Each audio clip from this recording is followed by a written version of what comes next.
오늘은 사도행전 2장 37절로부터 41절 말씀을 중심으로 해서 우리가 어찌할꼬 라는 제목으로 같이 은혜를 나누고자 합니다. 그분의 말씀은 정말 참 좋았습니다. 세리나 가늠한 여인이나 병든 자나 귀신 들린 자나 죄인들조차도 구별하지 않고 그 어떤 사람도 차별함이 없이 대해 주셨습니다. 이런 그분의 말씀은 참 따뜻했습니다.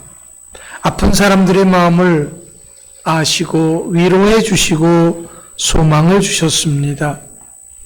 그래서 그분의 말씀을 들으면 주저앉았던 그 마음조차도 다시금 힘을 얻을 수가 있었습니다. 또 때로는 그분의 말씀은 참 시원했습니다. 눈에 가시 같았던 바리새인들을 꾸짖으시고 그들을 꼼짝 못하게도 하셨기 때문에 그렇습니다. 뿐만 아니라 그분의 능력은 참으로 탁월했습니다. 죽은 자도 살리시고 5,000명도 먹고도 남는 빵과 물고기도 제공해 주셨습니다. 물이 포도주로 변하는 기적도 일으키셨습니다. 바람과 파도조차도 꾸짖으시면 잠잠해질 정도였습니다. 그래서 수많은 사람들이 그분을 따랐습니다. 피곤한 줄 모르고 배고픈 줄 모르고 쫓아다녔습니다. 그분은 틀림없이 메시아였습니다. 메시아가 아니고서는 그런 말씀과 그런 능력을 행할 수가 없기 때문입니다. 그분이 바로 예수님이십니다. 마태복음 21장에 보면 이런 예수님이 예루살렘에 입성했을 때 사람들은 너무나도 기쁘고 너무나도 좋았기 때문에 자신들의 겉옷을 벗어서 예수님이 낙이 타고 들어오시는 그 길에 깔아드렸습니다. 그리고 종려나무를 가지를 흔들었습니다. 호산나 다윗의 자손으로 오시는 이여 하고 소리 질렀습니다. 이젠 그 지긋지긋하던 로마의 압제에서도 벗어날 것으로 믿었습니다. 그런데 갑자기 예루살렘 분위기가 싸늘해졌습니다. 절대로 가까이 하지 않을 것 같았던 바리새인과 사두개인들이 가까워지고 한 통속이 되어졌습니다. 이젠 장로들과 제사장들까지도 하나가 되어져서 예수님을, 메시아인 이 예수님을 가만두면 안 된다는 것입니다. 예수님의 모든 것은 가짜라는 것입니다. 우리들을 속인 거라는 것입니다. 분명 그가 목수의 아들임에도 불구하고 자신이 하나님의 아들이라는 참담한 말을 했다는 것입니다. 이 말을 들을 때 사람들은 혼란스러워졌습니다. 이것을 누구 하나 제대로 알려주는 사람이 없었습니다. 거기다가 제자였던 가룟 유다가 예수님을 제사장들에게 은 30에 팔았습니다. 이제 이런 예수님을 많은 사람들은 십자가에 못 박아야 한다는 것입니다. 많은 사람들의 말을 들으니까 정말 그래야 할 것 같았습니다. 제사장들이나 바리새인들, 장로들의 말을 안 들으면 큰일 날 것 같았습니다. 그래서 그들의 말에 순응하여 예수님을 십자가에 못 박으라고 소리쳤습니다. 그런데 예수님은 말 한마디도 제대로 못하고 골고다 언덕으로 끌려가셔서 십자가에서 죽었습니다. 그런데 문제는 이제 더 혼란스러워졌습니다.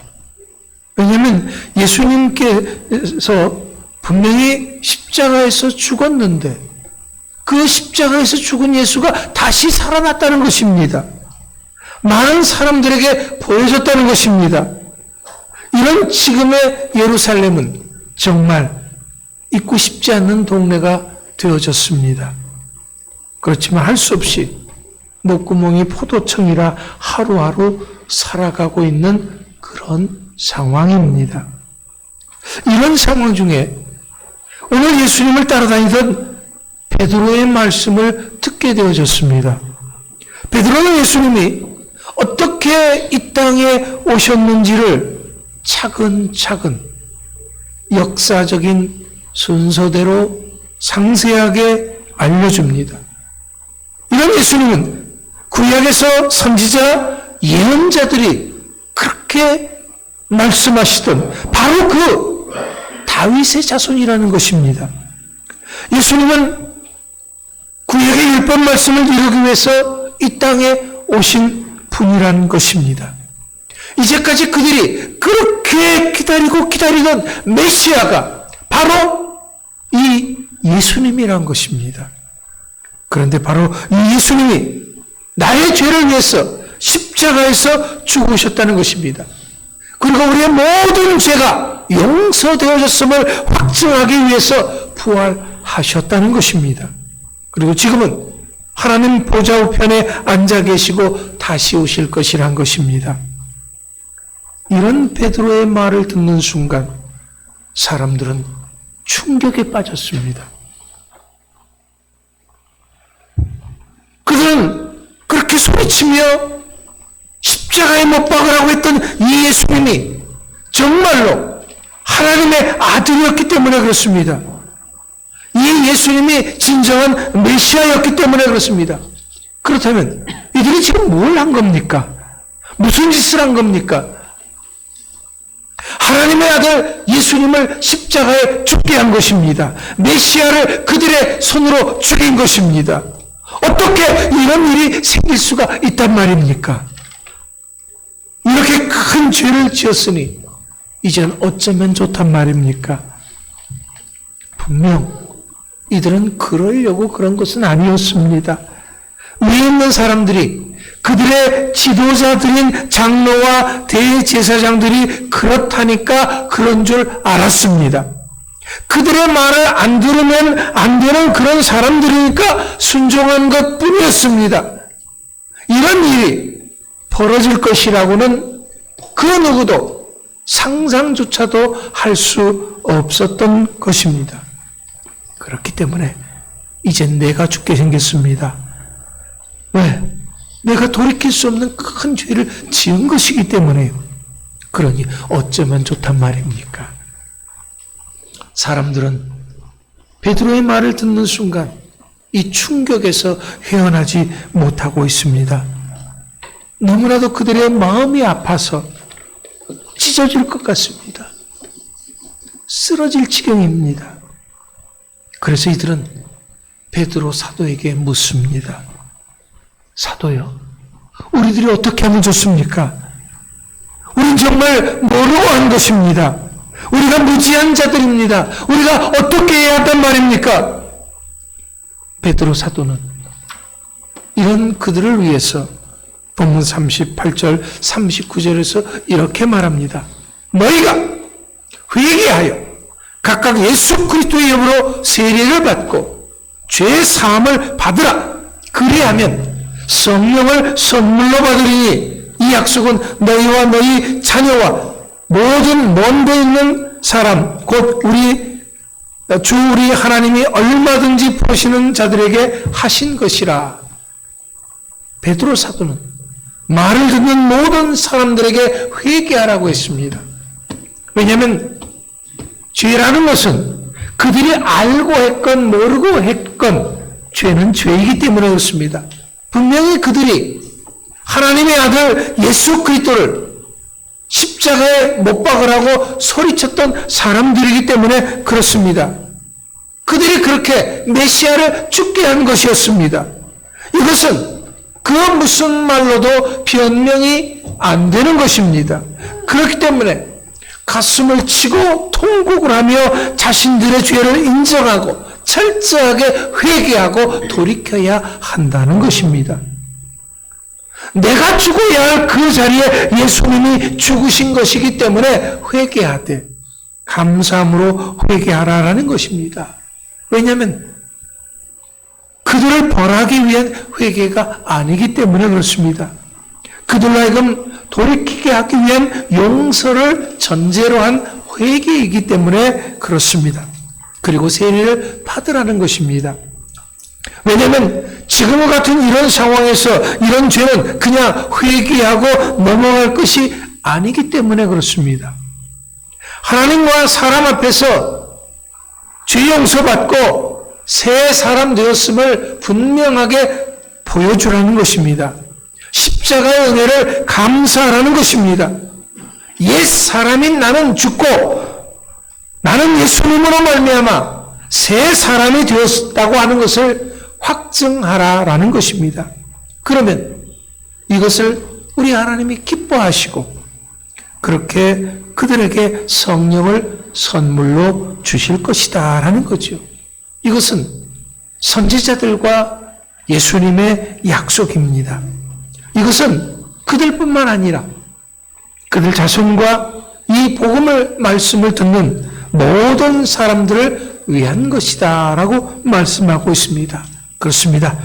우리가 역시 회개하고 세례를 받으면 성령을 선물로 받는 것입니다. 그렇기 때문에 오늘 이 말씀은 바로 우리들을 향하신 하나님의 말씀이기도 한 것입니다. 하지만 문제는 말입니다. 사람들이 이 말을 듣고 다 회개하는 것은 아닙니다. 다 그렇다고 인정하는 것도 아닙니다. 사도행전 7장 54절에 보면 이와 비슷한 베드로와 비슷한 설교를 스데반 집사가 했습니다. 그랬더니 사람들이 스데반 집사의 말을 듣는 순간 그들은 이를 갈았다 그랬습니다. 사람들은 자신들의 죄를 지적하고 자신들의 잘못을 지적했을 때 그것을 인정하고 회개하는 것은 쉽지 않습니다. 많은 사람들은 그들의 잘못을 인정하지 않으려고 회피합니다. 그가 그렇게 잘못한 것은 다른 사람 때문이라고 책임을 전가합니다. 그렇기 때문에 그들의 죄를 지적하는 스데반 집사를 그들은 어떻게 했습니까? 돌로 쳐 죽였던 것입니다. 하지만 이런 사람들에게는 용서가 없습니다. 미래가 없습니다. 오직 그 죄의 심판만이 있을 뿐입니다. 우리들이 성경 말씀을 들을 때 항상 이렇게 두 가지 반응이 존재합니다. 하나는 하나님의 말씀을 듣고 어찌할꼬 하면서 회개하고 돌이키는 것이고, 또 하나는 그 말씀을 듣고 회피하는 것입니다. 책임을 전가하는 것입니다. 이것은 오늘 베드로의 설교를 듣는, 스데반의 설교를 듣는 이 사람들뿐만이 아닙니다. 과거에도 그랬고 앞으로도 그럴 것입니다. 민수기 13장에 보면 이스라엘 백성들이 출애굽해서 가데스 바네아라는 곳에 머물고 거기에서 가나안 땅에 정탐꾼을 파송을 했습니다. 그들이 40일 만에 가나안 땅 이것저것을 다 돌아다니면서 커다란 포도송이 하나를 두 사람이 메고 돌아와서 보고를 합니다. 이 보고를 했을 때 그 보고를 듣는 사람들은 크게 두 패로 나눠지게 됩니다.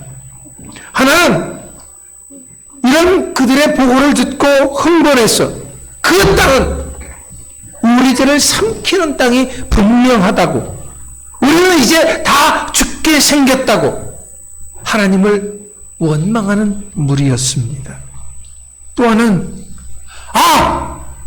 포도송이 하나를 두 사람이 메고 올 정도로 그렇게 좋은 땅이니 틀림없이 그 땅은 하나님이 우리들에게 허락하신 곳이다. 그곳에 사는 사람들이 아무리 큰 거인족이라고 할지라도 그들은 우리의 밥이다 라고 하나님을 기뻐하는 무리였습니다. 결국 누가 가나안 땅에 들어가게 되었습니까? 하나님이 허락하신 곳임을 믿었던 사람들입니다. 그들이 그 땅을 차지했습니다. 하지만 믿지 못하고 받아들이지 않았던 사람들은 광야 40년 광야를 헤매다가 거기에서 죽고 말았습니다. 또 민수기 21장에 보면은 이스라엘 백성들이 광야에서 하나님을 원망하고 불평하다가 하나님이 보내신 불뱀에 물린 적이 있습니다. 죽겠다고 아우성을 칠 때 하나님께서는 모세에게 불뱀을 만들어 장대 위에 매달아 두라고 했습니다. 그리고 그것을 쳐다보는 자는 누구든지 살고 그렇지 않는 자는 죽게 된다는 것입니다. 이런 하나님의 말씀을 듣고 순종하는 사람은 살았습니다. 하지만 장대에 달린 그 뱀을 쳐다본다고 해서 어떻게 뱀에 물린 내가 살 수 있겠느냐고 받아들이지 않았던 사람들은, 믿지 못하고 순종하지 않았던 사람들은 결국 다 죽고 말았습니다. 여러분은 어떻습니까? 여러분들은 어떻게 말씀을 듣고 있습니까? 무엇보다도 우리는 하나님의 말씀을 나를 살리기 위한 하나님의 말씀으로 잘 들어야 합니다. 그리고 그 말씀에 따라 순종해야 합니다. 회개하라면 회개해야 합니다.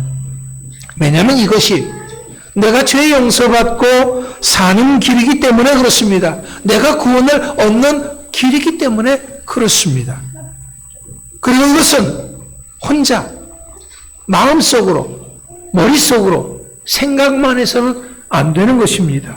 많은 사람들 앞에서 분명하게 사함받았음을 증언해야 됩니다. 그것이 바로 본문 38절 말씀과 같이 세례를 받는 것입니다.